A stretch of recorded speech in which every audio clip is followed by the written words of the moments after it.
이 시대를 뭘로 표현해야 되느냐. 눈치 저 눈치 볼 것 같으면 제 목사를 안 했겠죠. 목사는 이 시대에 대해서 정확한 진단을 해줘야 되거든요. 이 시대는 소돔과 고모라 성입니다.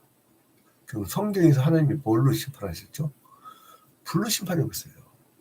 쑥대밭 되는 겁니다. 그러니까 우리한테 하나님의 나라를 이루라고 이 땅에 부르셨잖아요. 주기도문에서도 주의 뜻이 이 땅에 이루어지이다. 하나님 나라를 이루라고 했더니 소돔과 고모라. 소돔과 고모라 섬은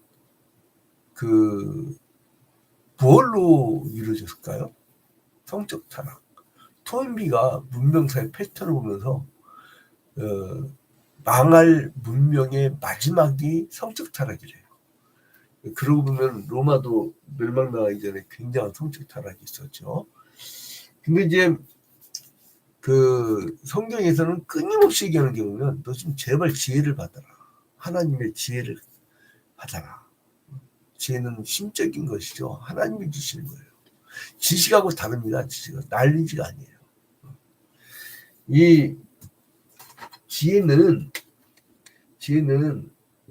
이미 제가 이 개념을 얘기했기 때문에 또 반복을 않지만 위즈덤이라고 해가지고 어떤 삶의 방향과 그리고 또한 슬기롭게 대처하는, 그러니까 지식은 뭡니까? 아는 거예요. 아는 거. 그래서 난리지잖아요. 아는 거. 그러니까 이제 그래서 일제를 보면 내 아들아라고 했을 때 누굴까요? 르호보암. 그죠? 솔로몬 얘기하는 거니까. 내 아들아, 내 지혜에 주의하며 위지덤. 그리고 내 명철에 귀를 기울여서. 명철은 뭐라고 되어 있죠? 명철은 언더스탠딩. 이해하는 거예요. 폭넓게. 제일 위험한 지도자가 누구냐면 어떤 다양한 경험과 다양한 지식으로 여러 가지를 포괄할 수 있는 그런 어떤 이해력이 있어야 돼요. 그게 명철이에요. 명철하지 못하잖아요. 그러면은 누구를 의지하게 돼. 그걸 섭정이라고 하는데, 섭정. 그렇게 되면 그렇다고 주변 사람들이 내가 다 최고인 줄 알고 그렇게 지내왔는데 누구한테 말 듣겠어요? 자기가. 그러니까 어떻게 되냐면 사람을 이상한 사람, 점치는 사람, 그리고 이제 굿하는 사람, 이런 이상한 사람들에게 듣게 되는 거죠. 그러니까 그건 자기가 자존감이 없어서 그래. 명철하지 못해서 그래요. 그래서 이제 여기에 이 지혜와 명철 있는 사람들은요, 근신할 줄 알아요. 2절에 오니까. 그리고 네 입술로 지식을 지키도록 하라. 그러니까 이게 지혜가 있으면 올바른 지식들이 자꾸 쌓여 나가는 거죠. 근데 이걸 방해하는 게 있어요. 그게 뭐냐면 음료예요. 음료. 3절에 음료. 음료는 이 지혜와 지식을 갖는 거를 방해하는 거죠. 이거는 어덜터리스라고 하잖아요. 어덜터리스. 성인 어덜터리스. 혹은 하롯이라고 하죠. 이건 뭐냐면 여러분, 할롯은 뭐냐면 성적으로 부도덕하고 음탕한 여인을 얘기합니다. 성경에서 음료는 창기로 이렇게 표현해요. 음료는 창기다. 그럼 이게 잠언 5장은 아이들 익히기가 참 애매하죠. 막 5살짜리 초등학교 저학년짜리 막 이렇게 했더니 엄마 음녀가 뭐야? 그러면은 곱게 설명할 거예요. 그러니까 이게 아들아 했을 때 이 아들이 꽤나 혈기왕성한 나이 같아요. 그죠? 그래서 이제 그 혈기왕성할 때 하나님께 영광 돌리는데 막 힘을 쓰는 그런 게 얼마나 감사한지 몰라요. 제가 수도권에 이렇게 약간 낮은 그 신학대학을 한번 방문한 적이 있는데 난 감동을 받았어요. 애들이 은혜가 넘치는 거야. 막 그냥 그렇게 은혜를 사모하고, 야, 니들은 IQ하고 상관없이 니들 인생 성공했다.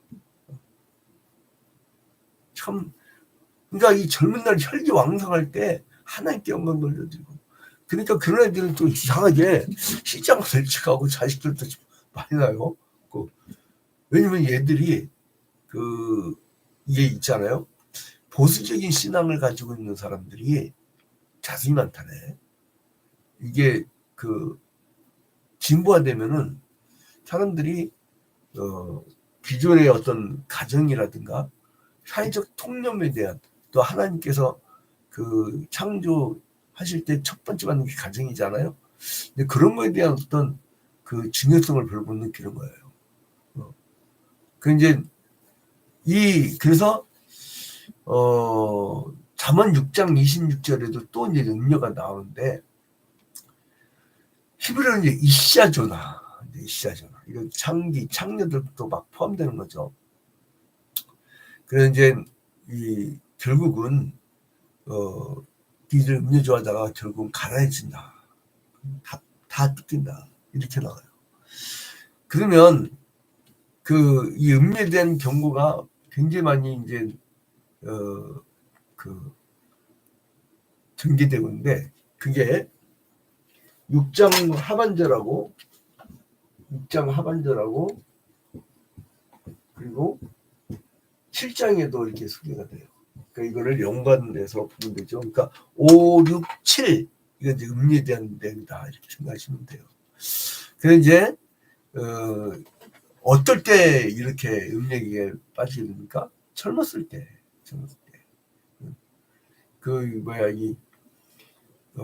요단강 건너갈 나이 다 돼갖고 오늘 내일 하는데 무슨 놈의 음료가 앞에 왔다 갔다 한다 해서 그게 뭐 관심이라 있겠어요.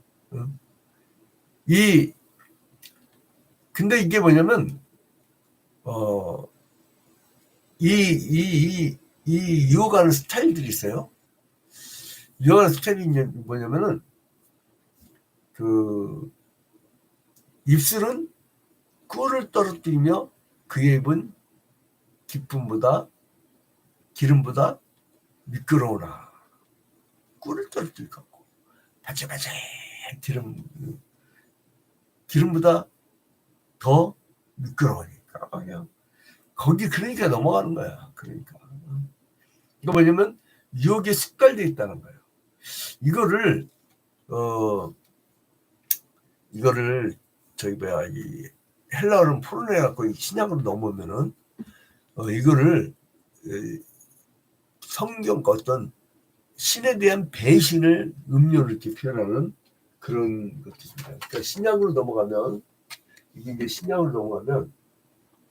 이 음료가 요한계시록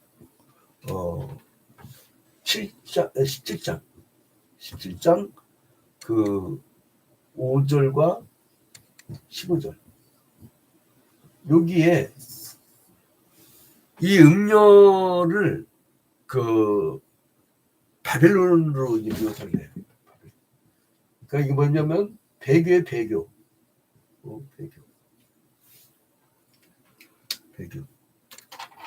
신땡땡 같은 요즘 신흥종교 그런 그 인간들은 뭐 말만 하거나 뭘 쓰기만 하면 그냥 무조건 소송 걸고 무조건 그냥 그러니까 이게 소송 건 이유는 뭐냐면은 다른 게 아니에요. 괴롭히려는 거예요. 지들이 폐사들을 할 줄 알면서도 그냥 막 상대방이 보다 돈은 많으니까 이단 사입이 건드는 사람들은 진짜 조심해야 되고, 그리고 기도 많이 하고. 그러니까 막 워딩 빨리 치는 게 중요한 게 아니에요. 정확하게. 예. 이게 승질대로 막 싸우는 게 중요한 게 아니라 국가 대 국가는 정확하게 타격하는 거예요. 정확하게. 그러니까 이제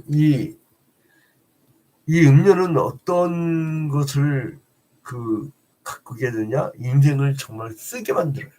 4절에 나중은 쑥같이 쓰고 두 날 가진 칼같이 날카로워. 결국은 막 쓴맛 본다 이거예요. 그리고 이제 너 뒤지고 싶으면 거기로 가라. 그리고 5절에 보면 그의 발은 사지로 내려가며. 그러니까 결국은 죽음으로 내려가는데 그의 걸음은 어디로 내려간다고 해요? 스월. 스월이 뭐냐면 그게 지옥이에요. 지옥. 결국은 꿀점 날고 아주 기름처럼 매끈매끈해갖고 아우 좋아라 하고 따라갔는데 결국은 그게 지옥으로 가는 길이다. 왜요? 이 음료에 빠지면 지혜와 명철을 잃어버리니까. 그래서 이 지혜 명철은 이 음료는 무엇을 상징하냐면 작은 의미로는 자기의 본처가 아닌 다른 여자. 이 솔로몬은 실수한 게 뭐예요? 돈이 많아지니까 젊었을 때 여자들을 뭐 천매기원 뭐 그냥 왕창 그냥 그 사온 거지. 쓰이 말아서 오늘날로 얘기하면 이 솔로몬 벌써 성범죄 혐의로 그 성폭력에 관한 범죄 혐의로 구속됐어야 돼. 이 사람은. 뭐 대통령 임기 때 막 마음껏 범죄 저지르다가 나중에 임기 끝나면 불체포 특권이라든가 그 불소추 그 특권이 없어지잖아요. 그러면 그때 한 짓 다 이제 다 잡히는 거잖아요. 이제 솔로몬 같으면 임기 끝나고 이제 오늘날 같으면 성범죄 혐의로 깜빡할 사람이에요. 그러니까 그걸 깨닫고 젊었을 때 그러지 말걸 이거예요. 그래서 이 음녀의 유혹의 실상을 받으니까 작은 의미로는 한 여자의 유혹을 의미하고 크게 얘기했을 때는 하나님으로부터의 배교. 그러니까 요한계시록 17장 5절하고 15절에 나오듯이 그리고 또 그 민족 전체가 하나님 나라의 백성들이 하나님 곁을 떠났을 때 그러니까 하나님이 호세아 선지자한테 그러잖아요. 너는 가서 음료를 취하라. 그리고 고멜이라는 여인을 취하잖아요. 그리고 초대를 하니까 이스라엘이라 지으라. 둘째를 하니까 로루하마를 지으라. 셋째를 하니까 로암미라고 지어라. 그러니까 뭐랍니까? 네가 음료한테 결혼하니까 어떻대 심정이. 네 자식들이 네 자식인지 네 자식인지 지나다가 사람들이 어이구 옆집 아저씨랑 많이 비슷하네 이러기도 하고. 그래서 이게 네가 음료랑 결혼해 보니까 어떻대 심정이. 내가 음료같이 바람난 여자랑 사는 그 심정이 내가 내 백성과 맞대는 그런 심정이야. 그 내 심정 알겠니? 이거예요. 그렇게 호세아서는 그렇게 읽어야 되는데, 그래서 이제 음료 유혹의 실상을 밝힌 이제 솔로몬은 이어서 이제 음료의 유혹을 이길 수 있는지를 이제 언급해요. 그 우선적으로 방법을 알려줘요. 네가 말씀을 버리지 마라. 버리지 마라. 오늘 이 새벽기도 때 매일 성경 한 장 통독 및 강해를 왜 읽죠? 그건 뭐냐면은 말씀을 버리지 않으려고. 말씀을 버리지 않으려고. 그래서 이제 이 사람들에게는 어떻게 되느냐? 그러니까 이거는 육적으로는 음료를 얘기하지만 그 영적으로는 이단 사이비들을 의미하죠. 8절에 보니까 네 길을 그에게서 멀리하라. 가까이 가지 말라는 거예요. 아유 거기 가서 또 전도해줘. 전도하다가 바람나. 그러니까 그 옛날에는요 초대교회 때는 교회당이 기역자였어요. 기역자. 왜 기역자느냐? 초대교회 때는 이쪽은 남자들, 이쪽은 여자들, 아예 남녀 자체를 섞이진 않겠어. 어? 그러니까 얼마나 우리의 선배들이 신앙적으로 보수적이고 원칙주의자인지 알겠죠. 근데 철저했어요. 철저했어. 하여간 우리 선배들은. 이제 우리도 일신의신을 해야 됩니다. 철저하게 신하며 1년 365일 우리가 매일 성경 한 장 통독 및 강해를 하는 이유가 있어요. 매일 이렇게 하니까 그래도 그나마 범죄에 노출되질 않아. 자, 그래서 솔로몬은 세 번째 운명의 결과를 가져오는 결과를 얘기하는데 그건 뭐냐면 가정이 파탄된다. 그리고 명예가 실추되어지고 육체적으로 정신적으로 쇠퇴하고 재산 탕진하고 범죄도 연루하게 된다. 이렇게 쭉 얘기가 나오잖아요. 그런데 대안은 뭐냐? 네 아내를 사랑하라. 네 아내를 사랑하라. 자, 18절 18절에 맞았죠?